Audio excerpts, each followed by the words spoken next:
Let's see here,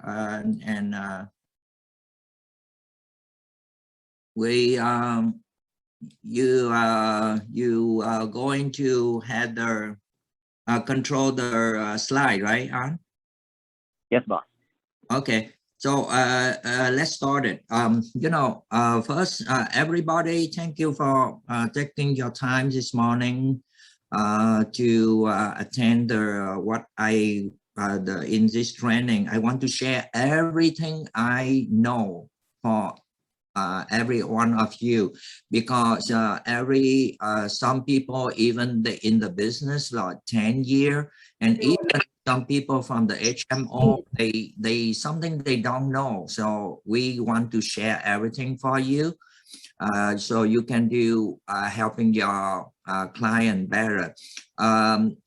Today I set up this training, and I will bring up something I see you guys mostly make the mistake, so to help you. I'm go to the first slide. The agenda today is I prepare you before the meeting, during the meeting, and after the meeting. Usually when you guys receive a call or a referral from any of your friends, hey, I have I about to have a Medicare, or I have the Medicare. Now, what I need to do? So I'm going to prepare you what to do, what to talk, what to ask before you set up the meeting or when you're talking with them. So on the, can I, you control the slide, right? Yeah, boss. Yeah. Okay. So let's go to the next slide, Ann. Then the enrollment, Ann will talk with you about the enrollment and how you fill out the application, what you need to do in the application. And lastly is how you're going to marketing it. Now, the next one, before the meeting. Okay, before the meeting, what you need to prepare, what you need to know so you can do correctly. First of all, when you receive, you know that person is having Medicare. Okay, so some people just call you, oh, I have a Medicare. So the question you need to ask them is, do you have a full Medicare? You have Part A only, or some people they have a Part B only. So you need to, you already know that in order for you to do the business, they need to have a both A and B, right? Some people they have an A only because they only working. They only they still in the working, and they still receive their insurance from the employer. That's those people. With these people, sometimes they call me before they decide to get the A and B. They say, I work in the my employer offer me insurance. Should I take the Part B? How you going to answer it? What I tell them is, hey, you have I know you employer offer you the insurance, but do you think that insurance is better than the Medicare insurance, Medicare Advantage? So I will take that change to meeting with them to make a comparison between the employer insurance and what the equivalent is Medicare Advantage if they have a HMO. Most of the time, if that people don't have dependent, stick to the employer insurance on his own, and he have HMO with the employer, most likely I recommend them to take the Medicare Part B, A together in order to join into Medicare Advantage. Because I never see any employer insurance offer HMO is better than Medicare Advantage. All right. If that's how we prepare them before they take application with the Social Security. All right. Now, with the people only have a Part B, so you know that you cannot do any business with them only by enroll them into the drug plan. So that's how you want to prepare yourself to make sure that you can you know what they have. Now, after you ask them, you know they have an A and B. You know that you can do business, right? That is the business. But some people asking me is, can I do it now? Can I do it now? Now is the lockout time. You know, everybody can do the enrollment during the AEP. That's in October 15 to December 7. But how about now? So you need to ask the next question. In order to find out, can I do it now? So the thing is, you need to find out what SEP your client have it. Special election period. Most of the common question, the first question I ask them is, do you have Medicare? Do you have Medicare? Do you know, I tell them, hey, do you have the plastic card with the California sign or a plastic card? Now they change with the flower in there, yellow, red, blue, something like that. This is the most common question. The second question I ask them. Why I ask this? Because if they have a Medicare, then you know you have to put them in different plan. Every HMO have a plan for the Medicare people only, and a plan for the people have a Medicare, full Medicare, right? So you need to identify that. Now, if they don't have the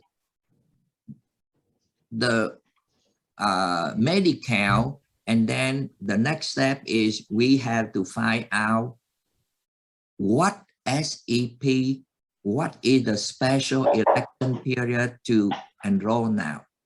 Those and will identify to you later on during the how to fill out the application. But the most common is you ask them, do you have Medicare? All right. Now, the next question is, I'm asking them, do you have a diabetes or cardiovascular disease? You have why do I ask this? Some people, they don't have Medicare. So you during this time, we cannot do or select anything to enroll them at this time. So if they do have a diabetes and or cardiovascular disease, then you can put them in the S&P plan. Let's say in HealthNet, they have the plan they call JET. In Central Health, they have the plan Focus is 006. And in Scan, they have the Balance. Those are the thing, how you be able to help this person at this time. So that is the question you need to ask. All right. Now, after you identify these people you can do business with because they have an A and B, after you identify the S and a special election period, you can do it business with them now instead of waiting until AEP. Or you identify, you can put them in the S&P plan. Then the next step is you want to identify how you can make the transition smooth. Why? Because you need to, if they have the current plan, let's say they in Aetna or they in United Healthcare, you can ask them to show you their current member ID card. With the current ID card, you'll be able to see their doctor, the PCP, and the medical group they are in. Also, the plan they are in. And when they have the plan they are in, you can know the benefit they get in that plan. After you look at their current member card, you'll be able to know almost everything. You know the doctor, you know medical group, and you know the benefit. From there, you'll be able to do a research first. The benefit they have, and you can thinking about what benefit you can offer to for them, better for them. Include the drug copay, right? So let's say if they have a United Healthcare in the Focus plan or a Secure Horizon plan too, the copay of the drug tier 2 is $5 or $7.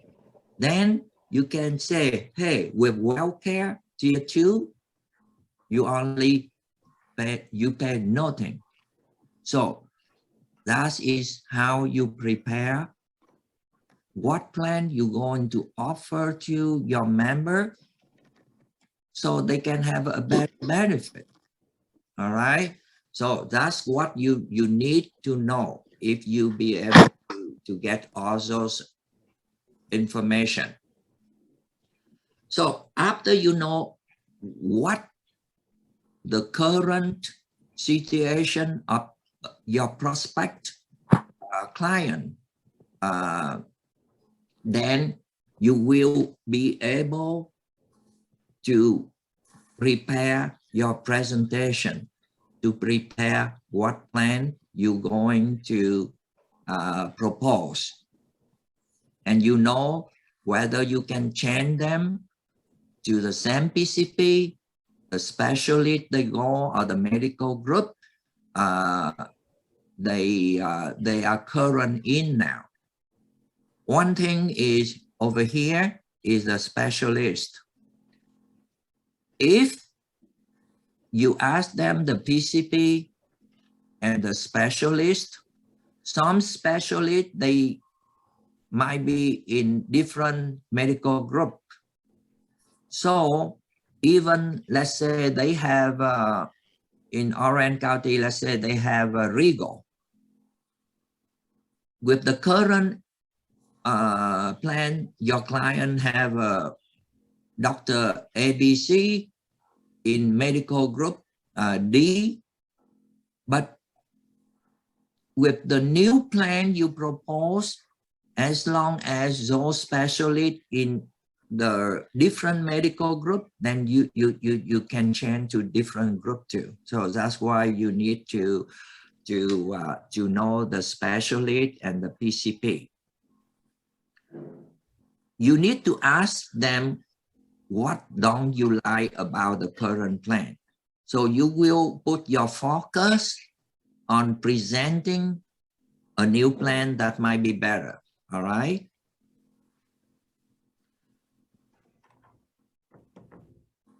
So when you do like that, you know what what they are looking for. So in order for them to help them better. Next one. Now you go to plan select. You select a plan to propose to them. Normally, I don't want to go. Oh, I have this plan, I have that plan. No, you don't want that. You have to select one. And you think because they don't know, and you have to, you are their advisor. You are their advisor. So you only pick one plan that you think that best suitable for them. Okay. So if on all this one, I stop here, right here. So any people of you have any question before we go to the next slide?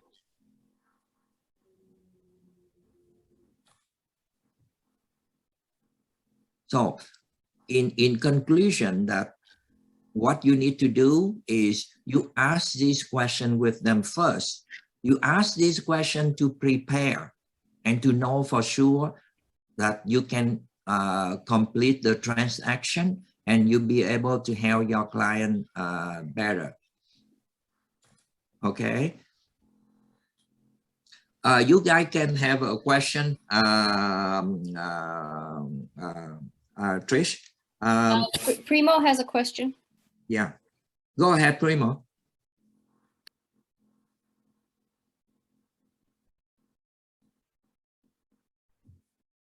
Primo, we can't hear you. If you're trying to speak into the mic, you can also type your question into the chat box, and then Trish will read it out.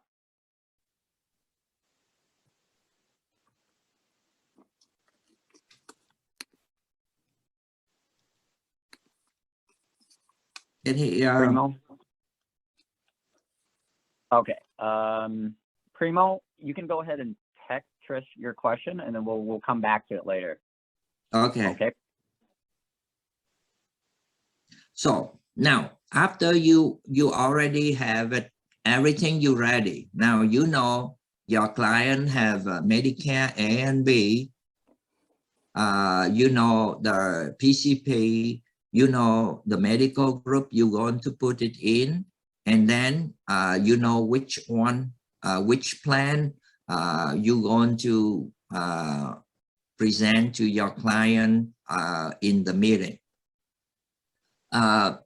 So now you come to see the client either in person or by the phone. Okay. I stop here, right here. Usually, some of you are new, don't know much yet. So what I suggested is get those information I just presented, write it down, and do a research. We here to help. You can either call Trish, Ann, or me direct, and I be able to look at those and tell you what plan you should talk to your client. All right. So get those information. For you are new, get those information, come back to us and ask the question.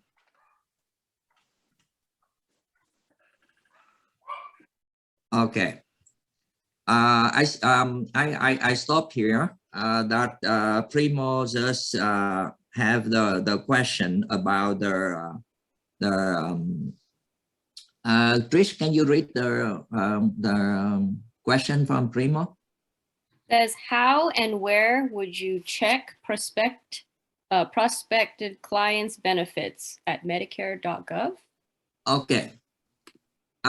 Two things we can check.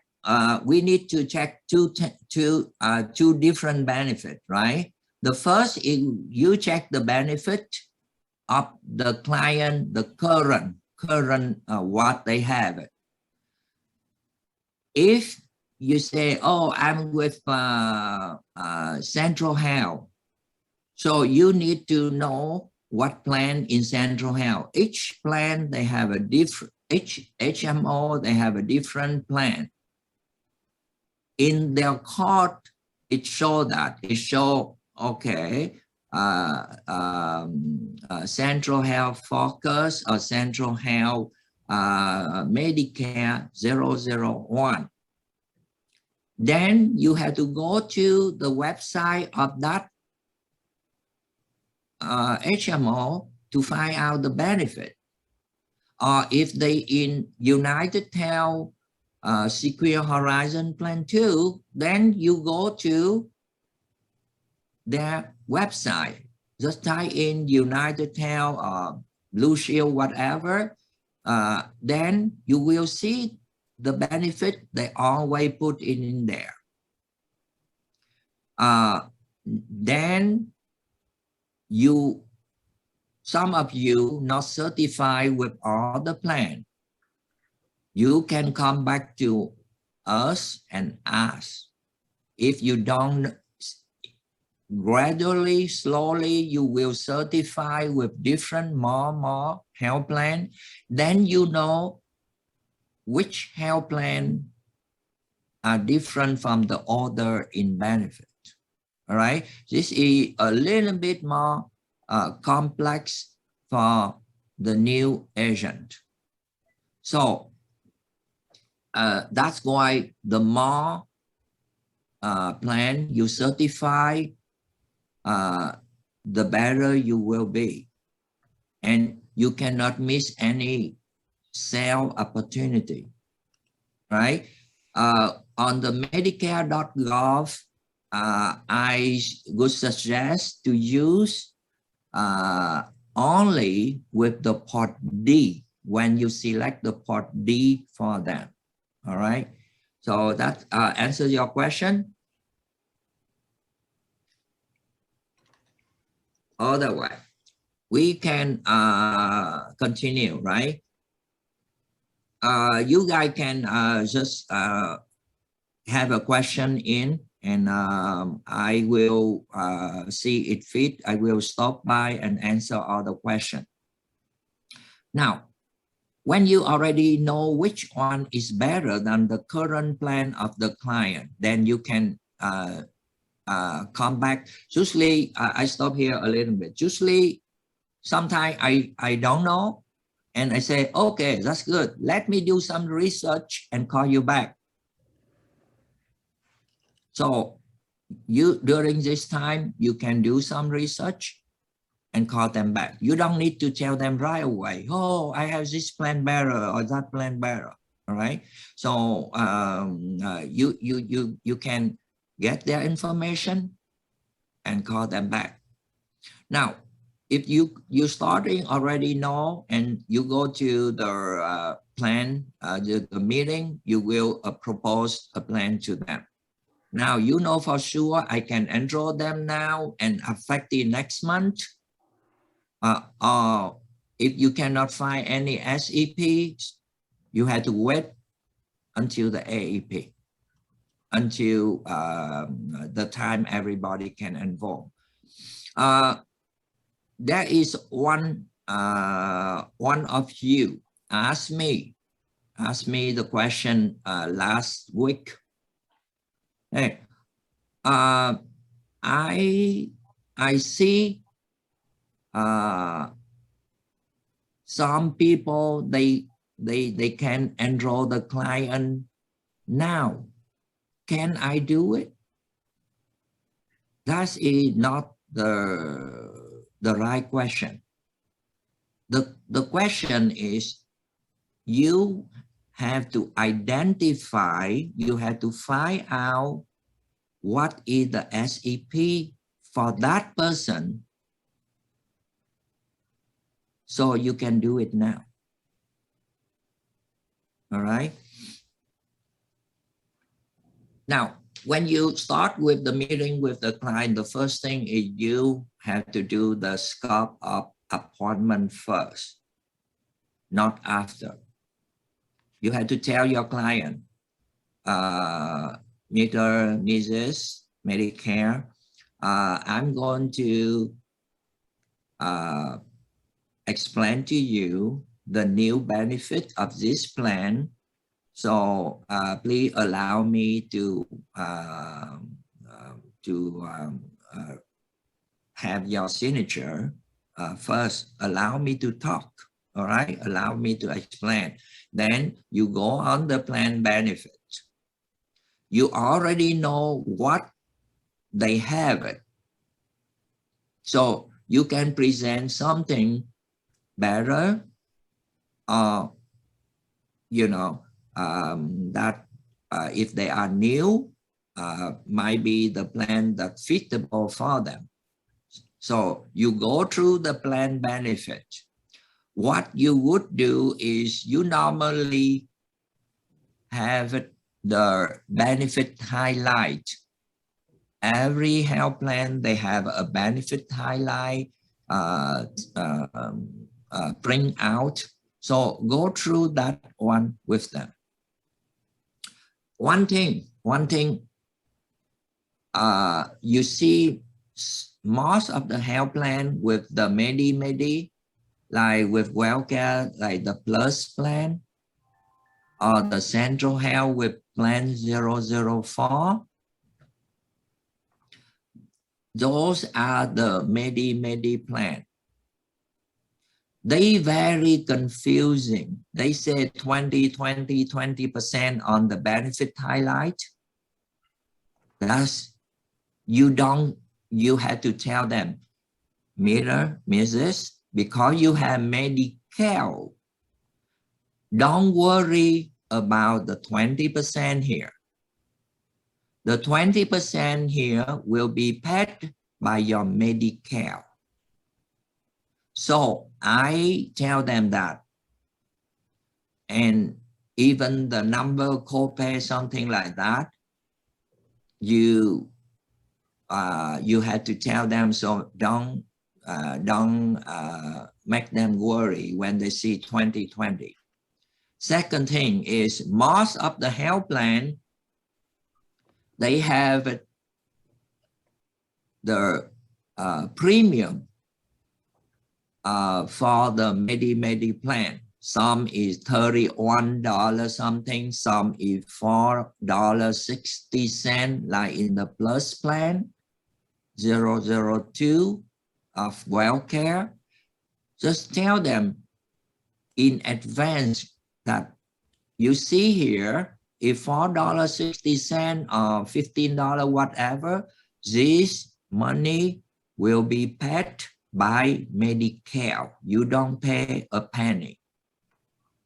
Thus, you need to tell them first. One thing, another thing is maximum out of pocket, MOOP. Every plan, they have that number. A normal plan, they with the best plan, they have a 999. Some have 1,000, and the Plus plan, they have a 6,700. Some people they compare this number. Here's the thing you should know how to answer.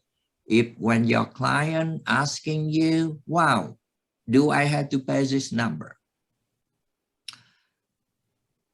My question is, you look down here, you don't pay anything.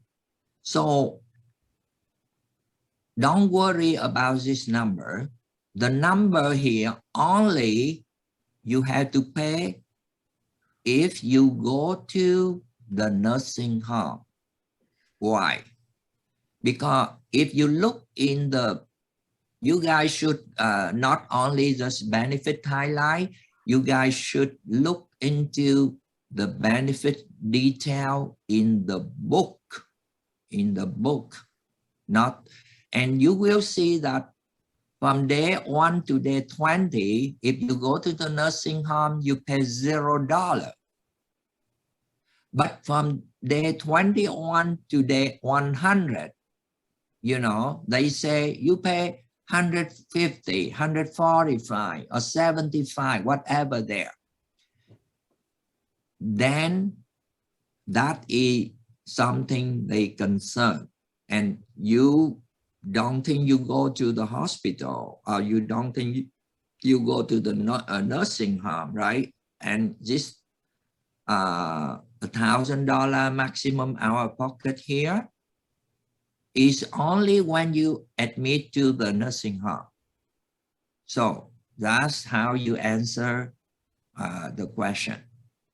And sometimes some people, they compare the maximum out of pocket, but I tell them just disregard it. You are so healthy, you know, you don't have to worry about that one anyway. After you explain all those benefits, then you tell them about the value added benefit. You can talk dental, vision, OTC, fitness. One thing is I always talk down on the dental. I had to prepare them very careful so they don't come back and bother you on the dental. Dental, even Delta Care USA, Liberty, no good at all. I tell you the truth, no good. They only bring you in free x-ray and ask you to copay. And a lot of HMO. Yesterday, I have a meeting with the Central Health, and they asked me, oh, if you find out any dentist or something like that, just call them or something like that. You know, I tell them, you know, the client Medicare, they don't want to do that. If they give to you, they give to you. If they want to asking them money, they walk away and they talk bad about it. And I find out neither none of the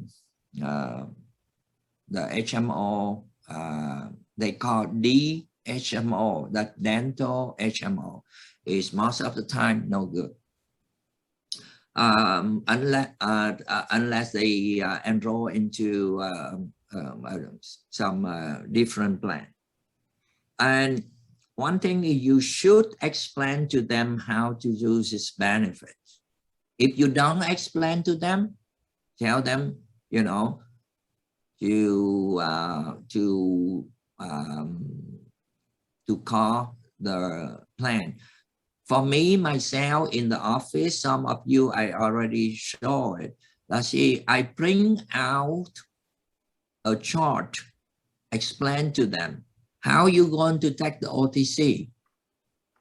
I put the phone number, I put the website, I put the instruction for them how to do it.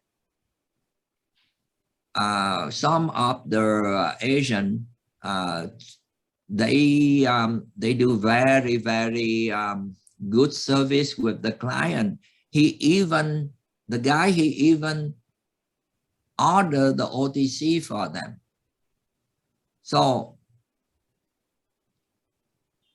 the client bring in another friend come to his house, come to his office. Actually, the guy, he have a restaurant, and he used a portion of the restaurant to service his client. His client is huge, 600-700 people on the book of business. Can you believe it? And he do the dental, he do the OTC order for them. That's how you service the people. And when the people come to order the OTC, he bring in his friend. So that's why he get more and more clients. Sorry. Now, when you finish all those things, and the question you're going to ask them is, you see this plan is better for you? Now you qualify to enroll now, and you'll be able to using the new benefit next month. And you going to explain to them, you know, you ask them and come to a conclusion, come to a closing statement. That's how the sale is. You know, if you do the sale, you need to come to a closing statement.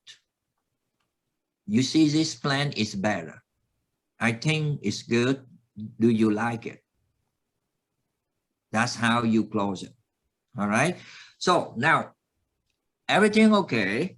So I stopped by here before we talking about enrollment application. Any people have a question? Just talk or tie in and let us know. All right. Yeah, Rolly has a question. Go ahead, Rolly. In the case of urgent care benefits, when clients call urgent care for appointment, that office immediately declines them if they find out they have a PCP already. We end up having problem looking for urgent care very far from his residence. Okay. I repeat now, the question is, in case of an urgent care benefit, when the client call urgent care for appointment, the office decline them if they found out they have a PCP already. We end up with a problem. This is something not right.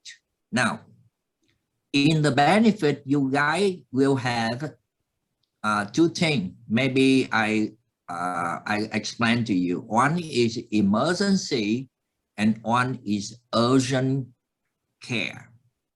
Emergency, are you going to the hospital? When you go to the emergency, they do all kind of emergency. I'm talking about hospital, right? You go to the, before you go to the hospital and you go to emergency, they're going to do, sorry, X-ray, blood test, all kind of problem. Then you be able, they find out it's good for you to go back into the hospital, or they discharge you. Now, urgent care is where you see everywhere, sometimes on the different location.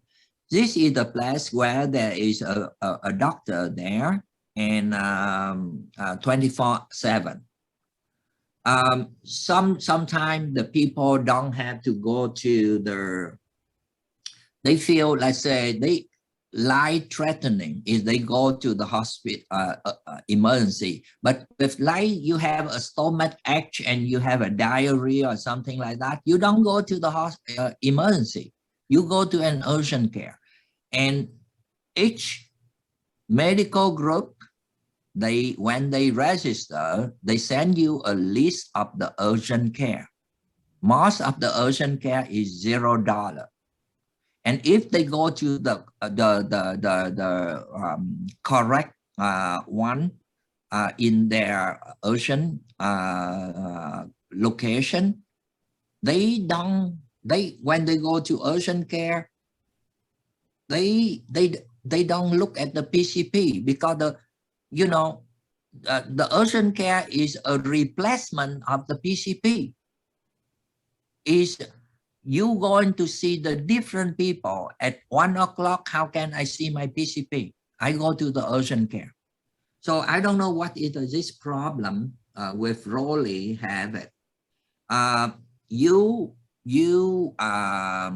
Usually after enrollment, the IPA, that's a medical group, will send you the information, or you need to have this information ready. What urgent care can you go to? All right. Now I'm going to let Ann talking about the application. I don't know if you guys have another question, what I just present here. Any other questions before I start going through the enrollment applications? All right, speak now, forever hold your peace. Okay, so you confirmed that the beneficiary has Part A and Part B, and outside of the annual election period and outside of the open election period, you confirmed that they have a special election period. So now we go to the easiest part of actually enrolling your client into the plan. So run through this. So you found a PCP medical group that they want to be enrolled in. You went through the dental, the supplementary benefits, and you figure out the eligibility for their enrollment period. And you also explain to them the effective date of their policy. Remember when you're enrolling a client to mention the effective date, because a lot of clients that do come in, they're expecting the effective date to be effective immediately, and that's never the case. The effective date is always the following month of the month that you enroll them in. So for example, if I enroll in a client today, August, their effective date will be the following in September. So the effective date is always the first of the following month. So if I enroll a client in our August, the effective date of their policy will be September 1st, the following month. Okay. So also explain to them after the meeting, after you've done the whole enrollment application, that the plan may call them to confirm. They also have the option to change later, to cancel the application if they're not they're not sure, they want to change to a different plan. And make sure you follow up with them to see if they received their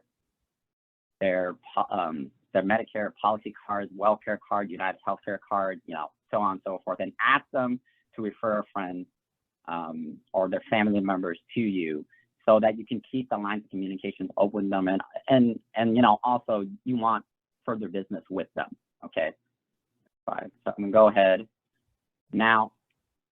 We decided to pick the WellCare application because we feel that it's a good representative for most applications. So most applications they're gonna have the same questions.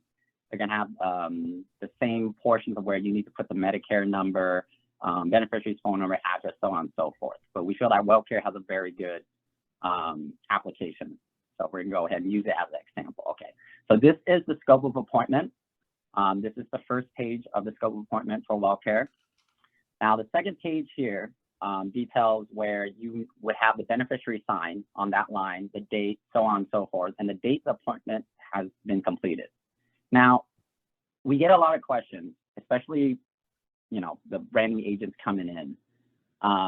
The signature date and a date of appointment. This is important. So let's just say I meet with a client. I have them sign the SOA. I have them sign the signature date today, which is the 21st, and then I come back later, right? I was like, okay, we can complete the date of appointment, maybe next day, the day after, the 22nd or the 23rd. Hey, An, can you make sure that your microphone, the volume is up high, because some people can't hear you. Okay, sorry about that. All right, sorry about that, guys. Okay, So the signature date and the date of appointment completed, they can be different dates. However, the signature date has to be after the day that you completed appointment. So if I have the beneficiary sign on the 21st, the date appointment completed has to be either on the 21st or after the 21st. It wouldn't make any sense for them to sign on the 21st and then have the date of appointment completed on the 20th or the day before, right? Because that's just, it wouldn't make any sense. So either the signature date and the date of appointment completed, either the same day or the date of appointment completed is after the day that they signed on this scope of appointment there, okay? Now, as you see on the bottom, it says, if the form was signed by the beneficiary at the time of appointment, provide explanation why the SOA was not documented prior to the meeting. Pretty much it's to say, if these two dates, the date that they signed the SOA and the date appointment completed is the same date, please explain why it's the same date. You can put under there, beneficiary requested same day appointment to just explain. Or if they're a walk-in, put walk-in, right? Either of these two explanations are good to go for a completed SOA. Okay. Any questions on the SOA so far before I move on to the actual application? No? Okay.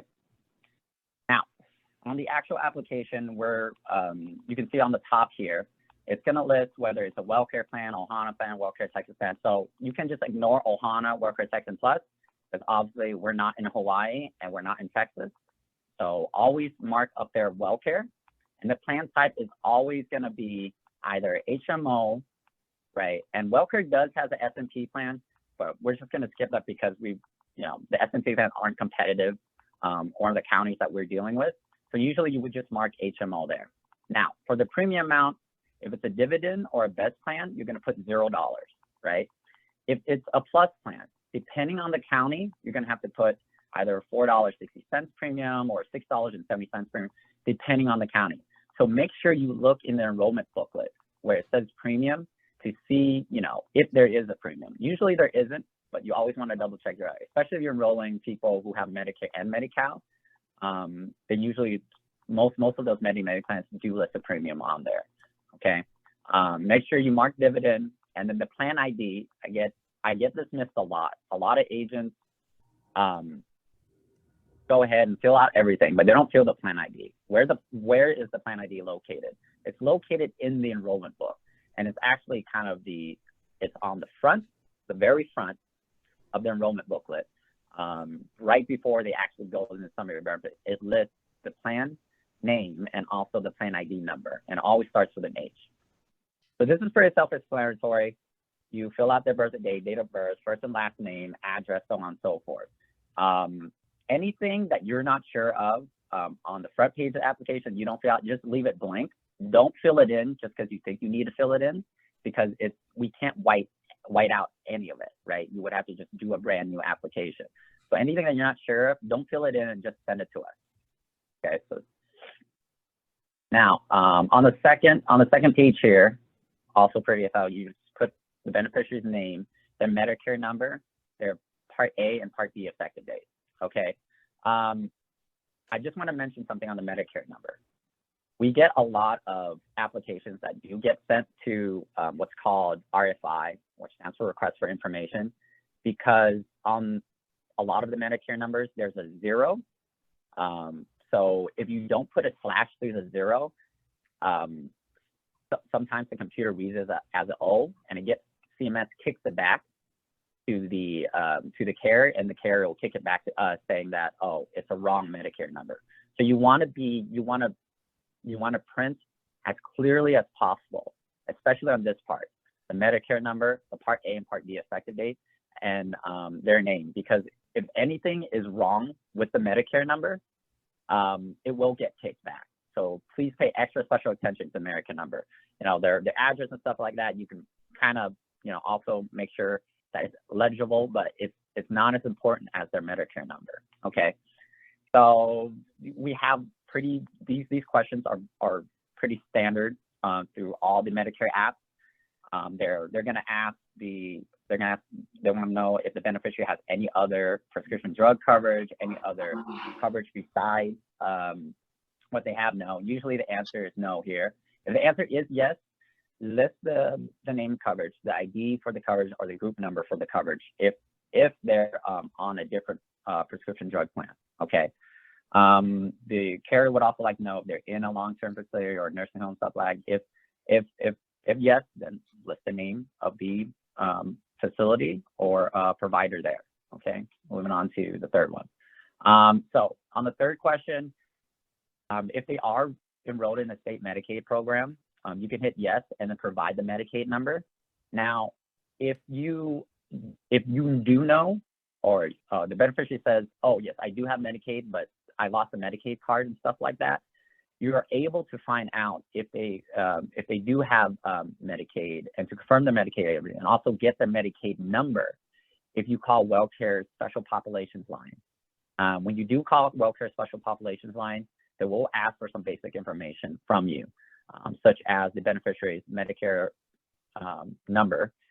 If you don't have the beneficiary's Medicare number, you must provide them at least with a Social Security number and the beneficiary's date of birth. So you can find all that out by calling WellCare Special Population. Answer if they work, yes or no. And for question 5, leave this blank. A lot of you guys answer this question anyways, and it's not that it's wrong. We can still submit the application, but you don't need to answer this question if you're enrolling them in the BEST, the Plus, or the dividend plan, because this question is only for CSNP, right? So please read the question carefully. Now, down here to the primary care physician ID, you will write the primary care physician's first and last name, the ID number, and the IP ID. Where do you get the IP ID and the PCP ID? You can find that on WellCare's website, find a provider/service on there, and you would type in the zip code of where the doctor is. And once that comes up, the WellCare will provide you an ID number and an IP ID number. Now, when you're filling this out, the PCP's ID number is going to have nothing but numbers.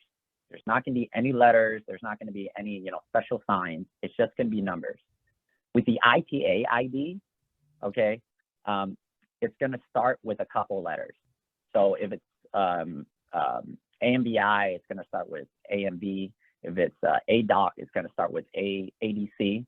So the IP ID starts with usually 3 or 4 letters and then 3 or 4 numbers after that. So if you're confused on what is the PCP ID or IPA ID, give me or Trish a call and we'll walk you through what you need to put on those specific sections there, okay? And then IPA name, pretty self-explanatory, okay? We also like to mention here, that box where it says, I do not wish to select the PCP, I would like WellCare to select one for them. We, as an agency, do not want you to check mark that box. And the reason being is, we want you to select a PCP for them. And the reason we want you to select PCP for them is that you can build a relationship with the PCP office. If you're enrolling a client into, into this plan and then selecting the PCP with them. So let's say the client says, oh, I don't care. I don't care what PCP you pick for me, just pick whatever. Go ahead, pick a PCP that you already have a relationship with, or if you would like to pick that PCP and then contact that PCP office, whether by fax or email saying, hey, I enrolled this client into this WellCare plan. They'll be effective next date, just letting you know, right?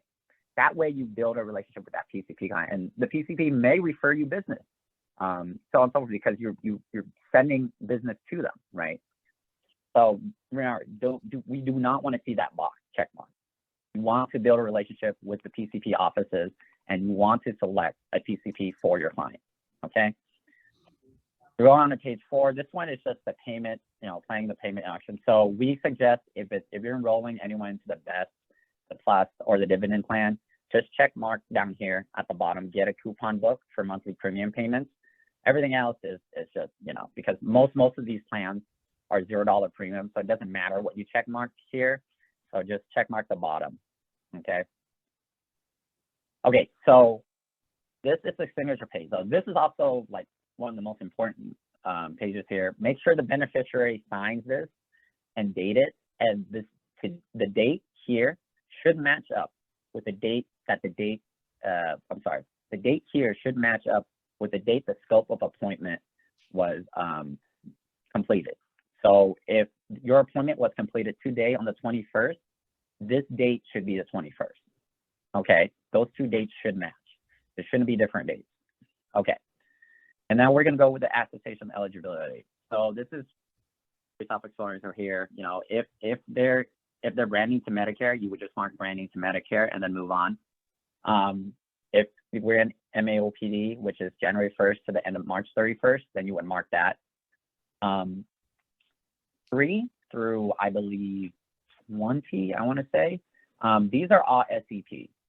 So this is where you would pick your SEP and then move on. This is the attestation of eligibility is also very important because this is what allows you to enroll the client into the plan. Okay. If you don't check mark any of these boxes, the carrier is going to reject your application. So you have to check mark at least one of these boxes. Once you figure out whether it's their initial election period, we're in OEP, or this is a special SEP, then you would check mark this box. Quick kind of question here. During AEP, annual election period, would you check mark any of these boxes? Does anyone know the answer to this? The answer is during annual election period, you would not check mark any of these boxes here on page 5 and 6. Because during annual election period, anyone can switch plans in and out. You don't need to find an SCP. So the SCP is kind of new. You would only check mark this a box here on page 5 and 6 during AEP if they are in their initial election period. So if they're branding Medicare, then you would check mark 1 and then move on. But if they're not branding to Medicare, then you wouldn't touch any of these boxes during annual election period. An annual election period, just a reminder, everyone should know this, is October 15th to December 7th. Okay.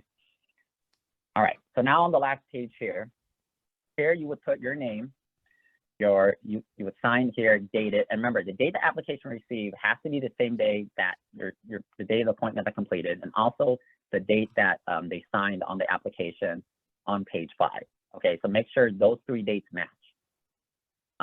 Sign it, initial, put your ID here, or your license representative ID here, your phone number, and then the plan ID, which I mentioned where you can find that, and the effective date of coverage. Now I want to repeat this because I did mention this like early in the beginning.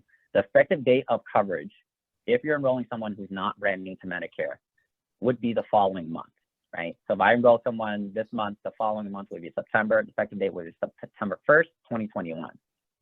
If you're enrolling someone branding to Medicare and their Part A and Part B starts in October, starts in November, then obviously, obviously you would write whenever their effective date of Part A and Part B starts. So if I enroll someone branding to Medicare right now in August, right, but their Part A and Part B is until November, then obviously it wouldn't be effective till, I couldn't put a September effective date, right? I would have to put their effective date starting at November 1st, 2021, because that's when their Part A and Part B would be effective, okay? And then down here, you write the plan name. If it's a WellCare dividend, just write WellCare dividend. If it's a plus, write WellCare plus. If it's a best, write WellCare best, okay? And then down here, you would select either ICEP, IEP, that's their initial election period. They're branding to Medicare. AEP during October 15th to December 7th. OEP, which is January 1st to the end of March 31st. Okay, so any of those you would mark during any of those times. Now, if you're not in any of those times and it's not the election rate, you would mark the check mark SEP and just write the first couple of letters of whatever SEP they're on. So if they're Medi-Medi, you would write Medi-Medi. If they're leaving employer, you would write leaving employer. Just write that in the box there. And on the end of every single application, also please make sure you put your license representative ID. If you guys notice that on the bottom, just put that down there. Okay. So any questions so far about the application that I just went through? Okay, let you guys have the question. I jump in here to remind you. You know, as beginning of the conversation with your client, guy asked, hey, you have a Medicare both A and B that's qualified to do business, right? The next question I mentioned earlier is, do you have Medicare? Can you go to page 6 of the application, the previous page? The reason is that it most common, and you be able to select the different the SEP. You see the SEP number 9. I have bought Medicare and Medicaid. I get extra help paying for my Medicare prescription drug cover. All right. So the people, if they fall into this, you can mark here, and that is the SEP. After you identify they have Medicare A and B, the next thing you need to identify is what is the special election period. Am I allowed to enroll them now? You know, I should strongly recommend you go through all these items. So it always in your mind when you talk with the client, you know that you can enroll them today, affecting next month, so you can get the money pay next month. All right. So that's either the two things you need to do. Some of you only know asking the people have Medicare only, but a lot of other SEP you can use.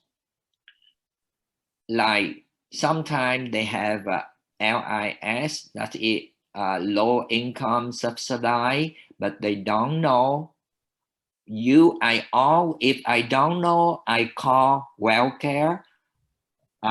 You have the number is 866-999-3945, and selection number 3 in order for you to talk with their as an agent, and they can help you. What you need to have ready is a Medicare number, name, and date of birth. They can tell you, hey, this person have a LIS. So if they have a LIS, and then you can do business now. You can enroll them now. All right. Or if they move, let's say they from Riverside, they move to Los Angeles, or they from Los Angeles, they move to San Bernardino County. If they move to the different county, you get the SEP. All right. Some people, they stop working and they retire. They have a Part A before. Now they have a Part B. You be able to select the SEP number 13. I'm leaving employer. So go through all this one to make sure you be able to get paid sooner instead of you wait for the AEP. All right. So question, if you have any.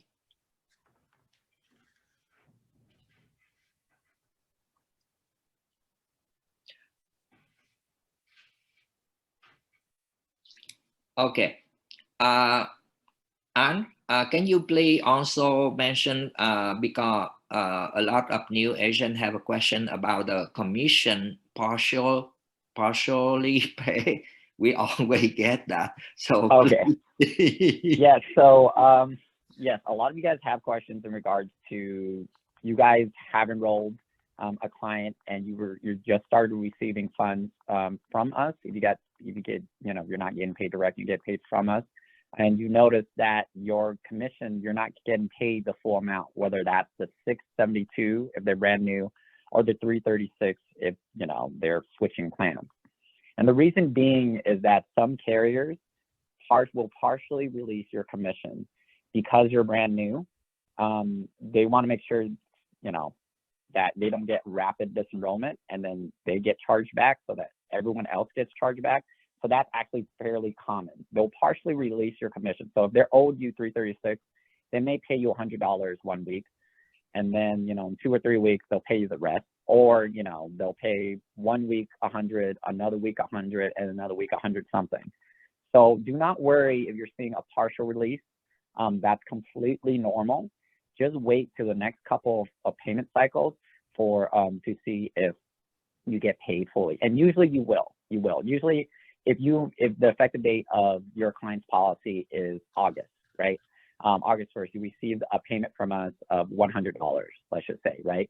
But you're still missing the $236.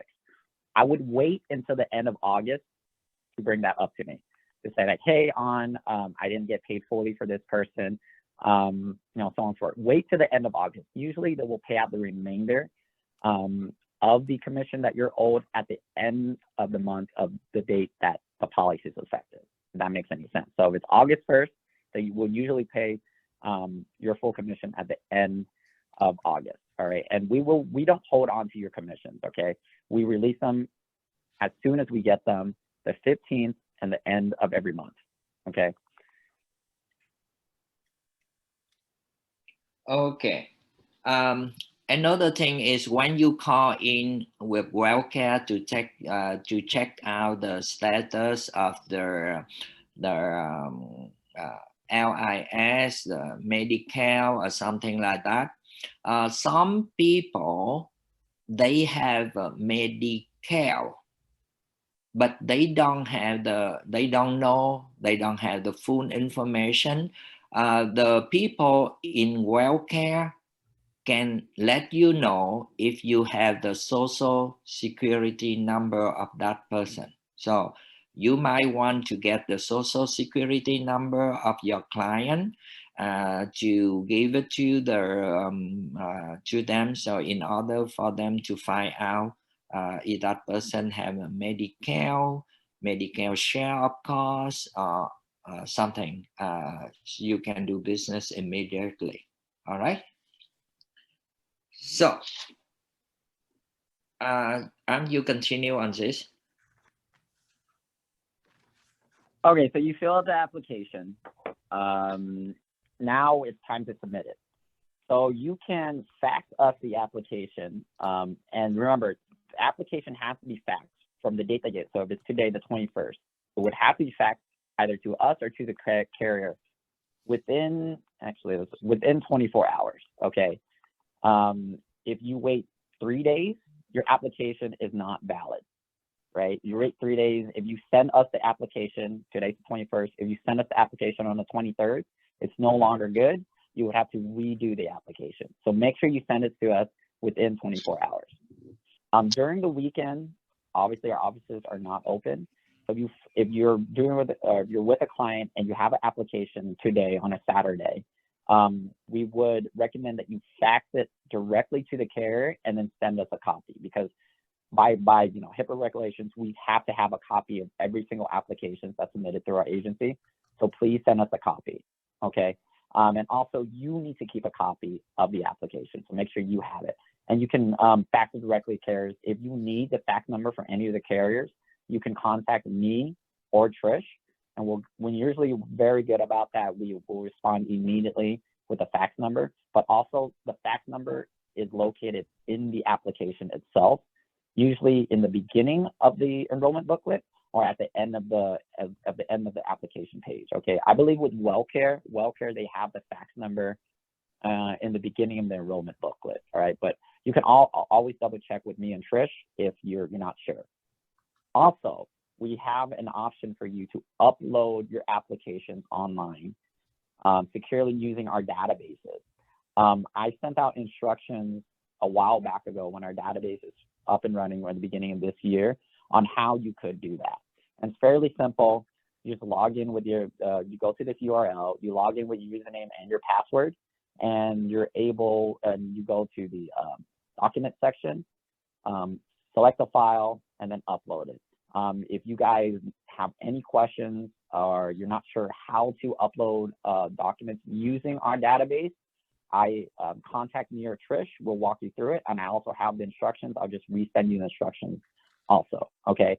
And the username, I just want to mention briefly, a lot of you guys have this question briefly. Your username is the email that you signed up with us. So when you did your CISA contract, whatever email that you put on that contract is going to be your username to log into our database. Your password is going to be capitalized first name. So the first letter of your name, I'm sorry, capitalized. Everything else is lowercase, just the first letter of your first name capitalized.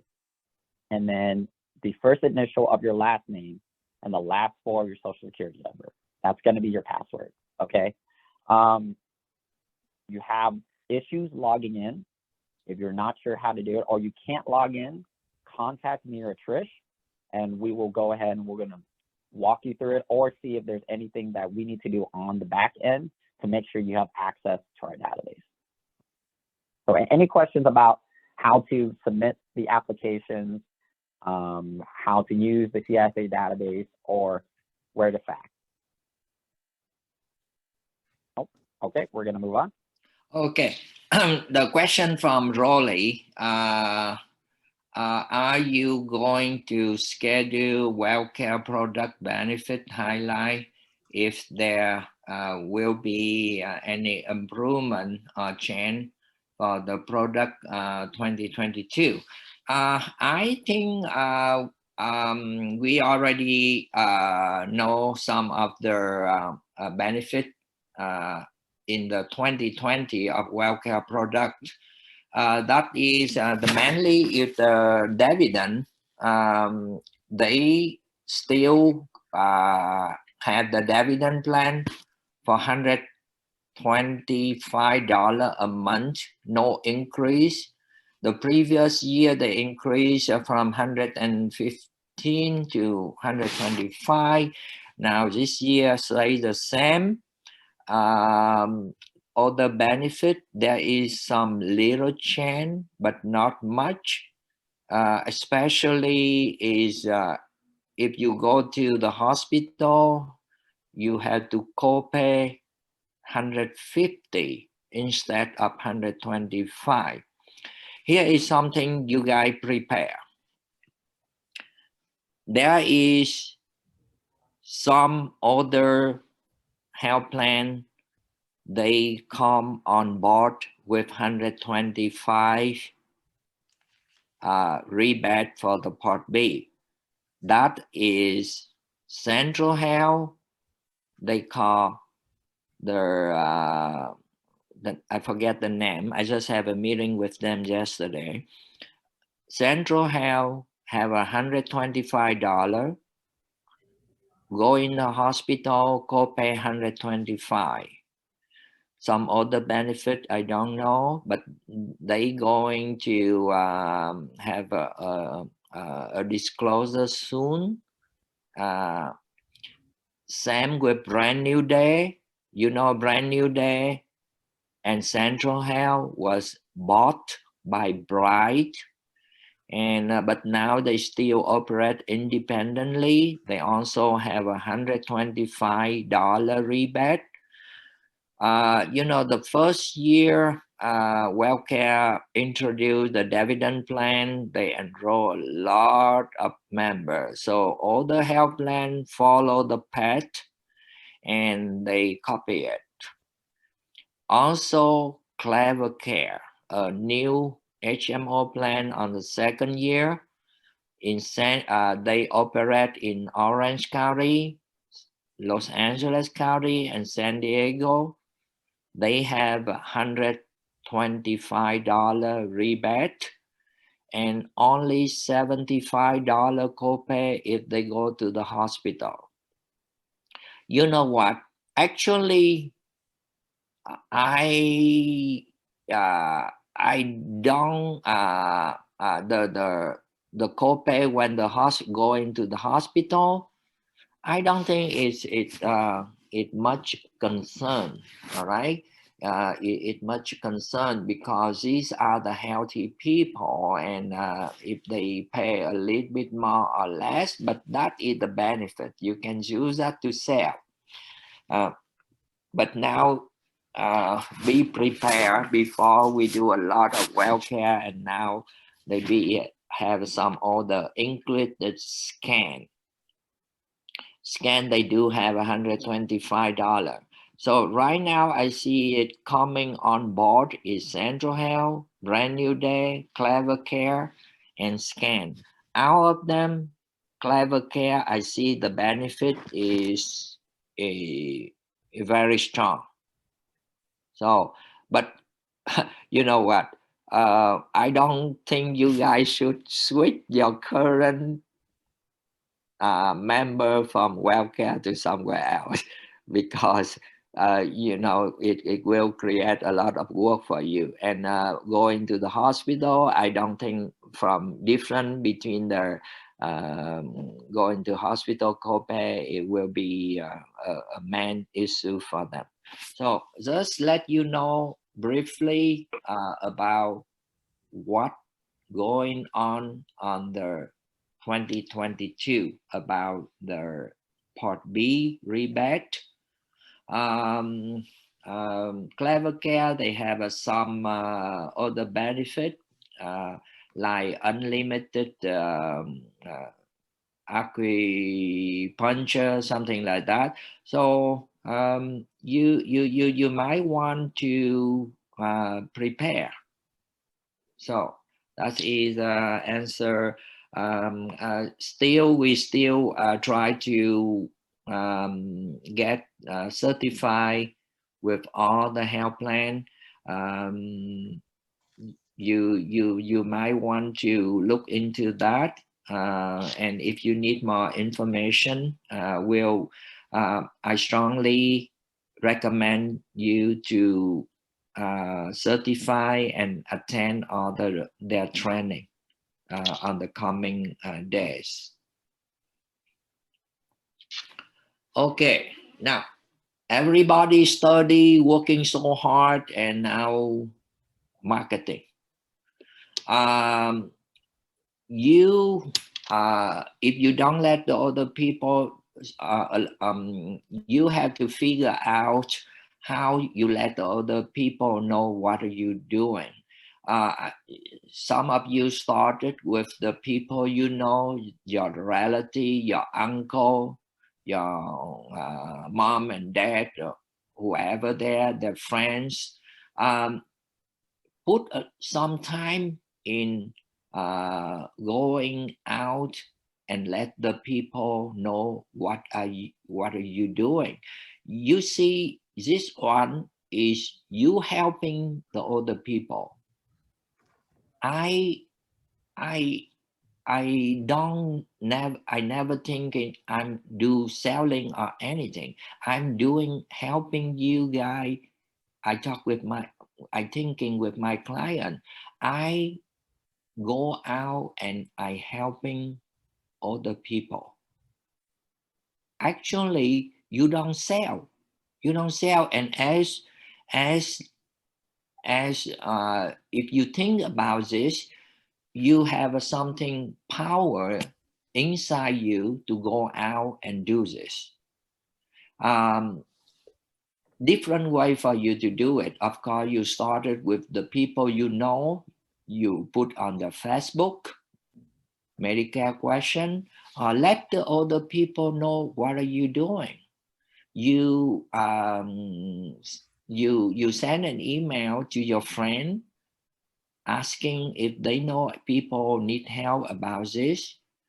So just do it the way that you feel that the more people they know you, the better you will get the client.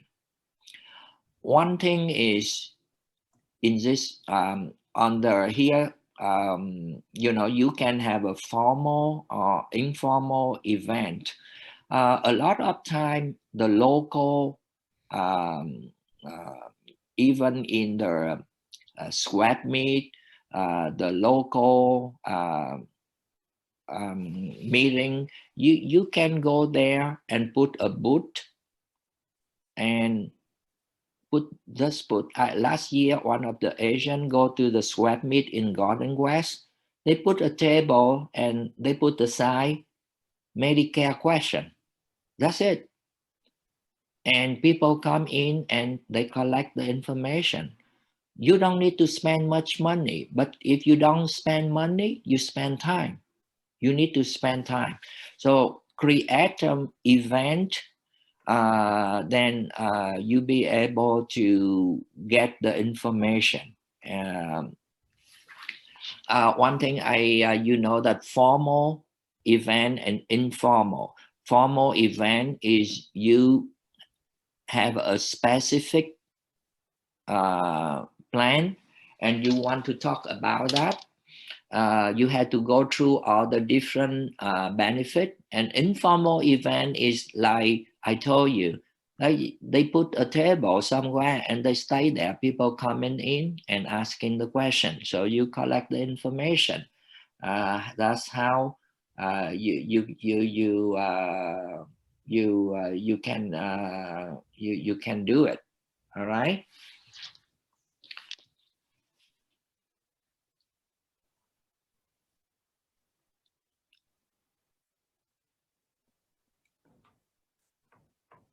Okay, these are the one that you can do.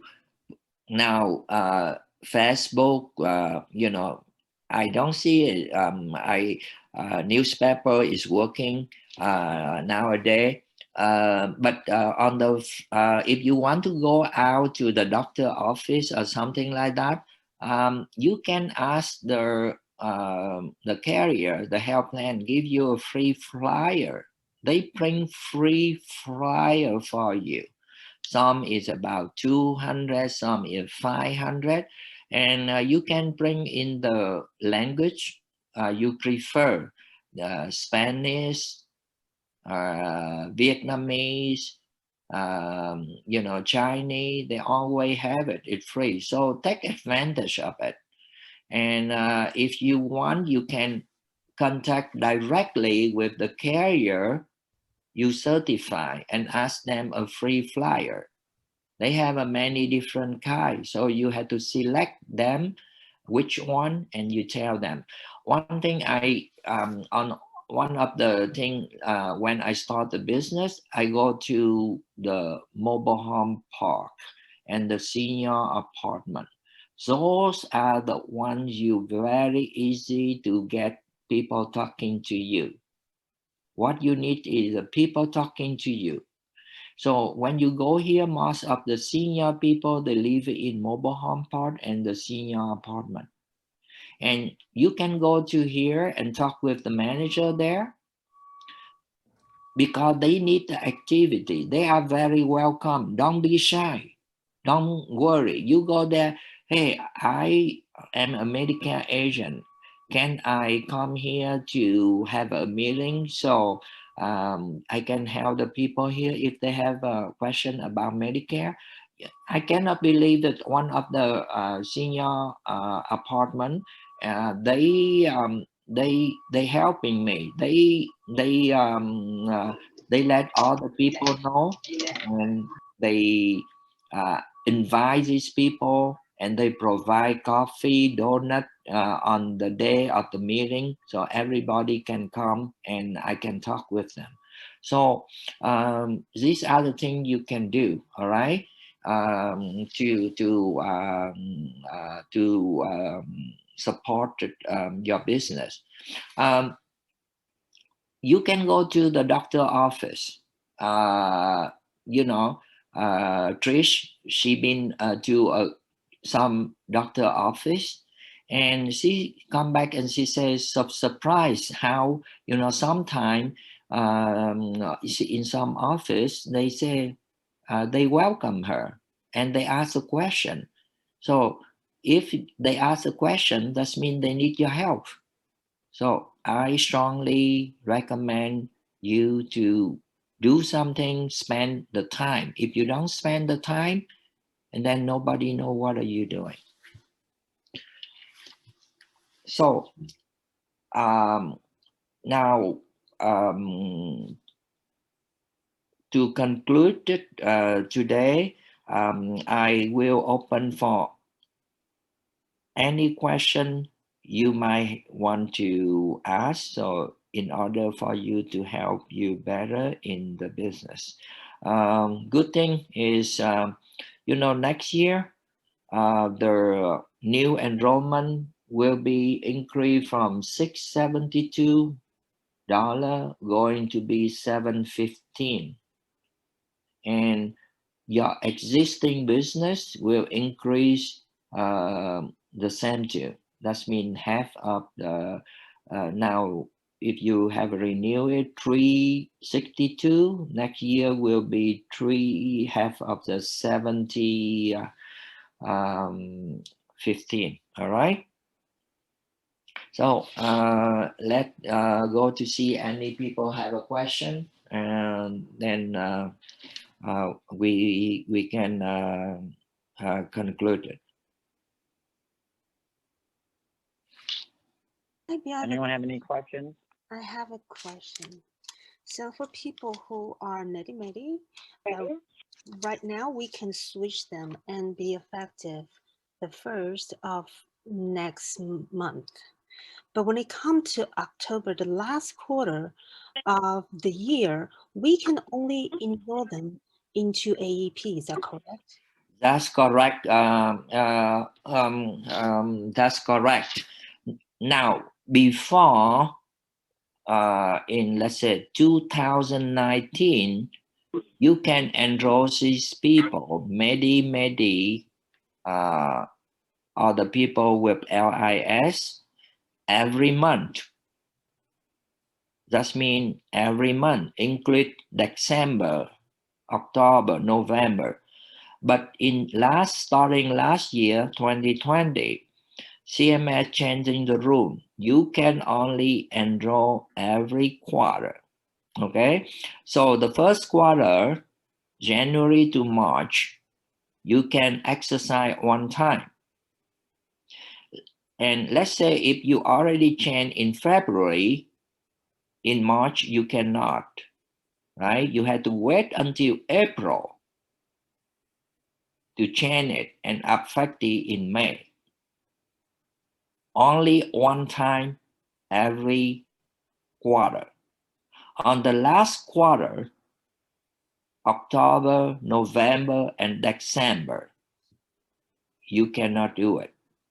If now September is the last month, you can change them and get affected in October. But let's say in October, you cannot do it. Even October 1st, you cannot change it. You have to wait until October 15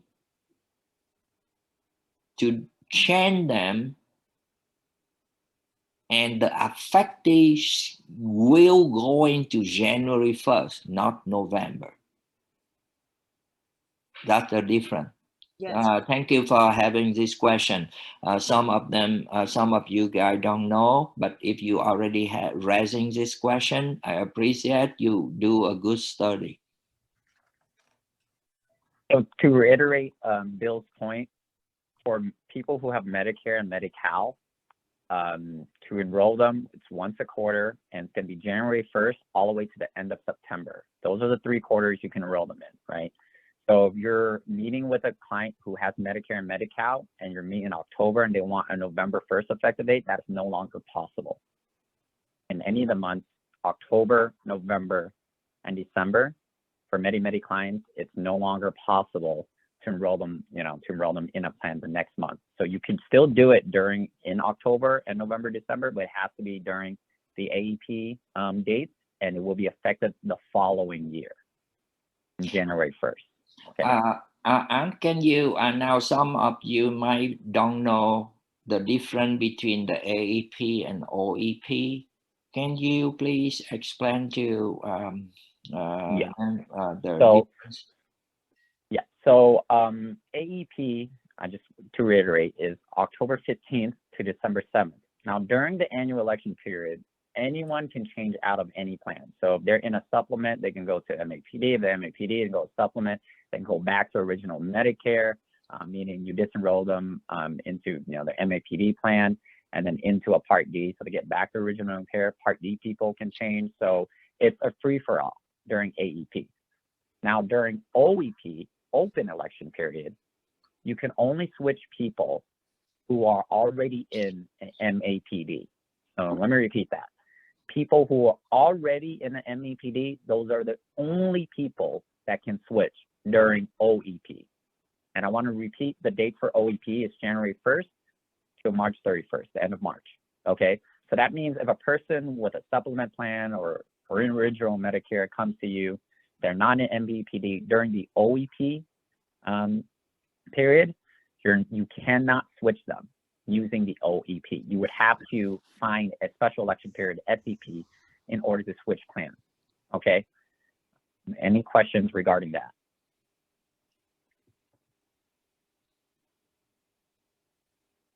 So, So the main difference, go ahead. yeah, when this is your business, and the business without you guys have to spending any money, but you have to spend the time. I see the time you spend out going to different go out and let the people know, your friend, whoever, your church, your temple where you go to. I see some people, they going to a temple, and the temple they normally go, and they ask the people there during the some special event there. You just put it there and say Medicare question, big sign there, and then you get people knowing you. So have a plan for marketing, and then you build up your book of business. Remember, the book of business stay with you for almost like forever. And one thing I strongly recommend you is referral is a lot in this business. Referral. The husband, will have the wife have their sister, brother. Oh my God. Some of my clients refer me almost like 20 people. They not only refer by giving the name, my name, my phone number, they bring them to the office. They bring them to see me. So if you do good with one client, I guarantee you have a more and more. All right. So make a plan and how you going to carry out. That is a good thing. Any more question? Yes, Mr. Bill, this is Anna. Can you hear me? Yeah, I can, Anna. Okay. Tomorrow I have an appointment. This person got her Part A last year. So last July, she got her Part B. So she barely called me to enroll her. She has diabetes. So I'm wondering which one do I have to mark? The 24 where it says other, and also down the bottom where it says SEP, do I have to put diabetes, or how am I gonna mark those Okay. areas? Let me confirm it. They have a Part A when and Part B when? Last July 1st. They July. They have a Part A July 1st, 2020. Yes. Part B July 1st, 2020 also. 21. Okay. Now July 1st, 2020 for Part A. July 1st for Part B 2021. So this one, they just get the Part B, Mhm. right? Yes. Did you ask them why they have a Part B left? Because why?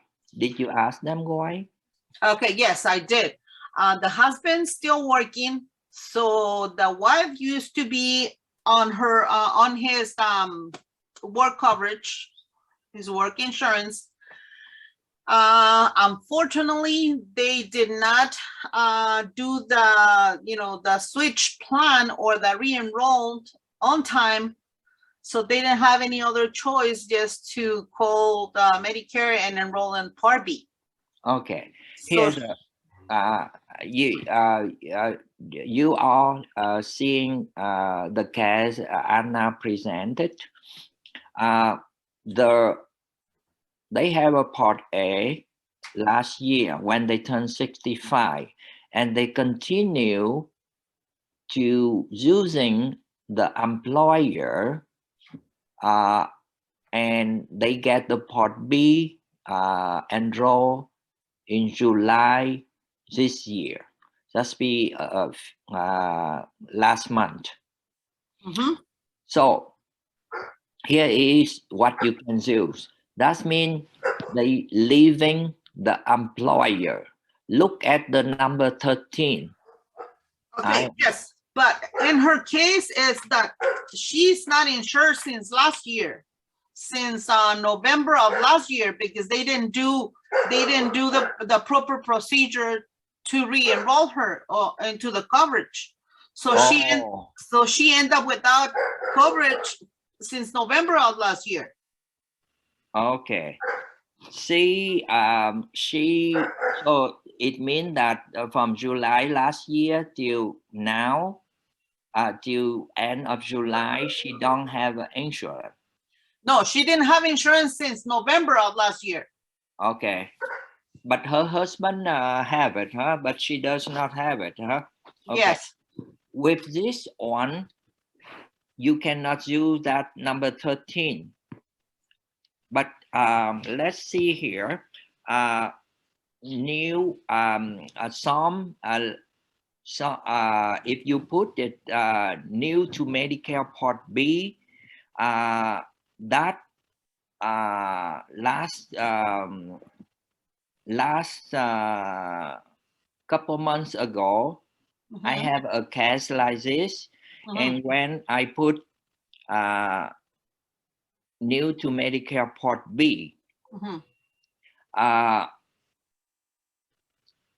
sometime I don't know why, a couple years ago it not going through, but last couple months I put in something like this, and they accepting it. Okay. So because they count on the Part B, so put it. You try to put in new to Medicare Part B. Oh, okay. Yeah, because I was I thought, well, since she had a chronic illness, I can choose 24 and put other, then I have to specify that she has No, diabetes. Anna. Okay. No, because with the welfare, Mhm. they don't have it, the S&P plan. Oh, okay. Okay, I see. You cannot use that. All right. If you want to put this person in welfare, you Mhm. try I am new to Medicare. All right. Oh, okay. Now Sounds good. let's say with something wrong, because we experience different result from the CMS. Uh-huh. As I mentioned, if it reject, Mhm. you have to make sure you follow up this case, okay? Mhm. And if they reject it, Mhm. and then you can put them in a S&P plan, but you have to choose different carrier. Those are you certified with Central Health? No, I didn't. Okay. No, I don't. You can use the health. What county are they living? Riverside. You can with HealthNet, Jet, plan, Mhm. they have it, but not in Riverside. So the plan they call HealthNet Jet. That's Mhm. S&P plan. That's the people with diabetes. Mhm. All the way, you can, if it not go through, you can put them in scan. Because I don't know, I have to verify it. Can you verify scan Riverside? They cover the balance plan. But there's a I little, am not. no, excuse me, but there's a little problem that I did not recertify last year, so I have to be appointed with the scan again. Okay, okay. Oh, yeah. Let me. You try with WellCare and put it in. I'm new to Medicare. Part B. Okay. And actually, I have one care like this, and it go through. Okay. All right. Okay. So all right. I will follow up with me if it's something wrong about this case, Anna. Okay. All right. Any more questions?